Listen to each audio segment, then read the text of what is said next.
Hello students, question number 17 from JEE Main 2022, 27 July, shift 1. The question is, if the plane P passes through the point, the intersection of two mutually perpendicular planes, this, and where K is less than 3 and intercepts a unit length on positive x-axis, then the intercept made by the plane P on the y-axis क्या होगा ये बताना है मुझे। तो हम क्या करेंगे, सबसे पहले तो ये दोनों प्लेन्स प्रॉपरली निकालेंगे, के की वैल्यू फाइंड करेंगे और के की वैल्यू फाइंड करने के लिए हमें कहा गया है कि ये दोनों म्यूचुअली परपेंडिकुलर प्लेन्स है। तो इसका मतलब ये है कि इन दोनों के नॉर्मल्स का डॉट प्रोडक्ट इक्वल टू हो जाएगा 0, क्योंकि ये दोनों म्यूचुअली परपेंडिकुलर प्लेन्स है तो इनके नॉर्मल्स के बीच भी 90 डिग्री एंगल रहा होगा। तो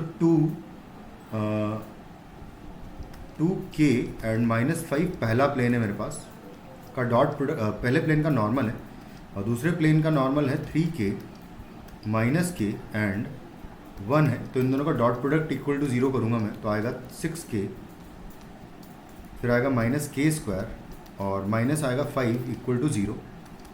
तो k²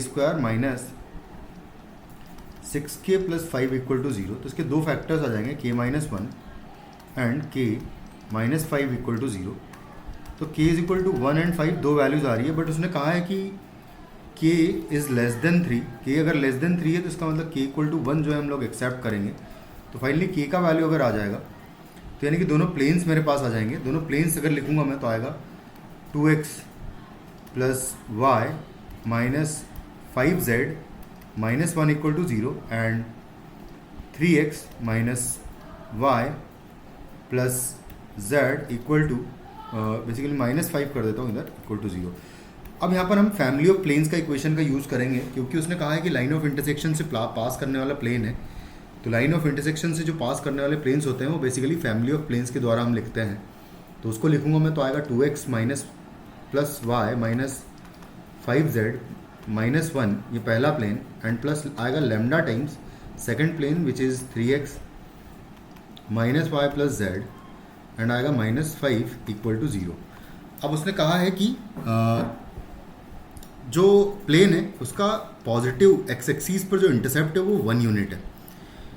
यानी कि मैं ऐसा कर सकता हूँ कि ये जो प्लेन आने वाला है वो 1,0,0 से पास हो रहा है, क्योंकि अगर पॉजिटिव एक्स एक्सिस पर जो इंटरसेप्ट 1 है अगर तो 1,0,0 से ज़रूर पास कर रहा होगा, तो इसको पास करा देते हैं। तो यहाँ से आ जाएगा 2 और 2 - 1 बेसिकली यहाँ से आ जाएगा times and plus lambda times यहाँ पर बचेगा 3 और बाकी ये तो 0 0 पुट कर देंगे तो -5 बचेगा इक्वल टू 0। तो यहाँ से लेमडा का जो वैल्यू आएगा वो हो जाएगा -1 एंड डिवाइडेड बाय आएगा -2, यानी कि 1/2 बेसिकली हमारा लेमडा का वैल्यू हो जाएगा। अगर लेमडा का वैल्यू 1/2 अगर निकाल चुके हैं तो यहाँ पर पुट करूँगा मैं तो प्लेन का इक्वेशन आ जाएगा।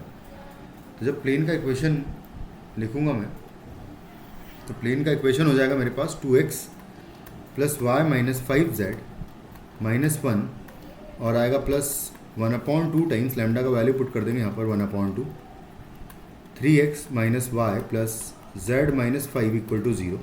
इसको प्रॉपर इक्वेशन बनाएंगे तो आएगा 4x + 2y - 10z डबल कर देंगे इन सबका, प्लस इसको ऐड करूँगा मैं 3x - y + z - 5 में एंड इक्वल टू 0। तो ये हो जाएगा 7x 2y - y will be +y और z को देखें तो -9z एंड -7 इक्वल टू 0 आ जाएगा। ये हो जाएगा मेरा प्लेन का इक्वेशन। अब मुझे y इंटरसेप्ट अगर निकालना है तो मैं basically x equal to 0 and z equal to 0 put करके y का वैल्यू निकाल लूँगा, वो हो जाएगा मेरा y इंटरसेप्ट। तो यहाँ से मुझे y का वैल्यू बेसिकली मिल जाएगा 7। तो जो y इंटरसेप्ट आएगा वो बेसिकली 7 हो जाएगा और आपका ऑप्शन हो जाएगा correct, D option. Thank you.